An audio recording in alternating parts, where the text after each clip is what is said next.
ఇక రాజ్యసభకు రేణుకా చౌదరి అనిల్ కుమార్ యాదవ్ కూడా ఎంపికట. ఇక మన తెలంగాణ నుంచి ఇద్దరికి రాజ్యసభకు అవకాశం ఉండడంతో సీనియర్ నేత అయినటువంటి రేణుకా చౌదరికి యాదవ సామాజిక వర్గానికి సంబంధించినటువంటి అనిల్ కుమార్ యాదవ్ కూడా ఇవ్వడం ఇప్పుడు రాష్ట్ర రాజకీయాల్లో అనేక మంది అనుకున్నారు కుందూరు జానారెడ్డి లేదా మరొకరికి ఇచ్చే అవకాశాలు ఉన్నాయి సీనియర్ కానీ మహిళా నేత ఫైర్ బ్రాండ్ కాంగ్రెస్ పార్టీకి ఫైర్ బ్రాండ్ అయినటువంటి రేణుకా చౌదరికి ఇవ్వడం అనూహ్యమైనటువంటి పరిణామాలు ఉన్నాయని చెప్పుకోవచ్చు. ఇక యాదవ సామాజిక వర్గానికి సంబంధించినటువంటి అనిల్ కుమార్ ప్రతి క్యాబినెట్లో బెర్తులో యాదవ సామాజిక వర్గానికి అవకాశం ఉంటుంది. కానీ యాదవ సామాజిక వర్గంలో బలమైనటువంటి నాయకులు గెలుపొందకపోవడంతో ఇప్పుడు యాదవ సామాజిక వర్గానికి సంబంధించినటువంటి అనిల్ కుమార్ యాదవ్కు రాజ్యసభనిచ్చినటువంటి పరిస్థితుల నేపథ్యంలో ఒక సామాజిక కోణంలో ముందుకు వెళ్తున్నట్టు స్పష్టంగా కనిపిస్తా ఉంది. ఇక రేణుకా చౌదరికి ఇవ్వడం ఖమ్మం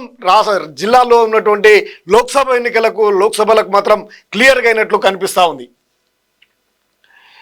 తెలంగాణలో రాజ్యసభ అభ్యర్థులు ఎవరనే ఉత్కంఠతకు కాంగ్రెస్ అధిష్టానం తెరదించింది.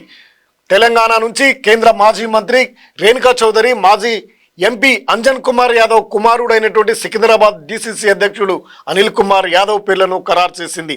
తెలంగాణతో పాటు మరో 2 రాష్ట్రాల్లో అభ్యర్థులను బుధవారం ఖరారు చేసింది. కర్ణాటక నుంచి అజయ్ మాకెన్, సయ్యద్ నజీర్ హుస్సేన్, జీపీ చంద్రశేఖర్, మధ్యప్రదేశ్ నుండి అశోక్ సింగ్ పేర్లను ఫైనల్ చేస్తూ ఏఐసిసి అధికారికంగా ప్రకటనలు విడుదల చేసింది. ఇక వారికి నిరాశనట. తెలంగాణ కాంగ్రెస్కు ప్రస్తుతం ఉన్నటువంటి సంఖ్యాబలం ప్రకారం 2 స్థానాలు దక్కనున్నాయి. దీంతో గెలుపు ఖాయం అనుకున్నటువంటి రాజ్యసభ టికెట్ కోసం పలువురు కాంగ్రెస్ నేతలతో పాటు ఏఐసిసి నేతలు పోటీపడ్డారు. ముఖ్యంగా సీనియర్ నేతలైన చిన్నారెడ్డి, విహెచ్ పేర్లు రాజ్యసభ రేసులో ముందు వరుసలో వినిపించాయి. వారితో పాటు మరికొంతమంది నేతలు పార్టీ పెద్దలతో టికెట్ కోసం ప్రయత్నాలు చేశారు. ఏఐసిసి నేతలు అజయ్ మాకెన్, సుప్రియా శ్రీనదే రాజ్యసభ టికెట్ ఆశించిన వారిలో ఉన్నారు. అయితే వీరిలో అజయ్ మాకెన్కు కర్ణాటక నుంచి రాజ్యసభ టికెట్ దక్కగా మిగతా వారికి నిరాశ మిగిలింది. అయితే తెలంగాణ రాజ్యసభ అభ్యర్థుల ఎంపికలో అధిష్టానం ట్విస్ట్ ఇచ్చింది. యువనేతగా ఉన్న అనిల్ కుమార్ యాదవ్ను పెద్దల సభకు పంపడం రాజకీయ వర్గాల్లో చర్చనీయాంశంగా మారిందని చెప్పుకోవచ్చు. యువకుడైనటువంటి ఆయన మాజీ ఎంపీ అయినటువంటి అంజన్ కుమార్ యాదవ్ తనయుడు డిసిసి అధ్యక్షుడుగా కొనసాగుతున్నటువంటి ఆయనకు, యువకుడైనటువంటి ఆయనకు ఈ పెద్ద సభలకు పంపడం అనేది ఇప్పుడు చర్చ అయితే జరుగుతుందట.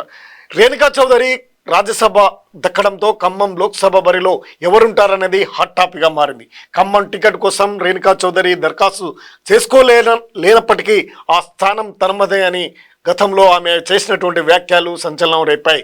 అయితే సోనియా గాంధీ సైతం ఖమ్మం లోక్సభ బరిలో నిలుస్తారనే చర్చ తెరపైకి రావడంతో ఆ టికెట్ పార్టీలో తీవ్ర ఉత్కంఠతను ఏర్పడింది. అయితే రాజస్థాన్ నుంచి సోనియా గాంధీ రాజ్యసభకు నామినేషన్ దాఖలు చేయగా రేణుకా చౌదరి కూడా పెద్దల సభకు నామినేట్ అయ్యారు. దీంతో ఖమ్మం లోక్సభ స్థానానికి రూట్ క్లియర్ అయినట్లేనా అనే చర్చ కూడా జరుగుతుంది. ఇద్దరు ముఖ్య నేతలు రేసులో లేకపోతే ఆ టికెట్ ఎవరికి దక్కబోతుందనేది చర్చగా మారింది. ఖమ్మం లోక్సభ టికెట్ కోసం డిప్యూటీ సీఎం బట్టి విక్రమార్క సతీమణి నందిని, మంత్రి పొగులేటి సోదరుడు ప్రసాద్ రెడ్డి, సీనియర్ నేత విహెచ్ ప్రముఖులు వ్యాపారవేత్త వంకాయపాటి రాజేంద్ర ప్రసాద్ సహా పలువురి టికెట్ కోసం దరఖాస్తు చేసుకున్నారు. వీరిలో టికెట్ వరించేదెవరో అనేది కూడా కాంగ్రెస్లో ఆసక్తికరమైనటువంటి చర్చ జరుగుతుంది. ఏదేమైనప్పటికీ ఒకరు సీనియర్ మహిళా నాయకురాలు, మాజీ కేంద్ర మంత్రి అయినటువంటి రేణుకా చౌదరికి, సీనియర్గా ఉన్నటువంటి ఆమెకి, అదేవిధంగా జూనియర్ అయినటువంటి యువ నాయకుడికి అనిల్ కుమార్ యాదవ్ కూడా ఇవ్వడం ఇప్పుడు రాష్ట్ర రాజకీయాల పరిణామాలు తీవ్రంగా చర్చ అయితే జరుగుతూ ఉంది. యువకునికి కూడా రాజ్యసభలో అవకాశం కల్పించడంపై.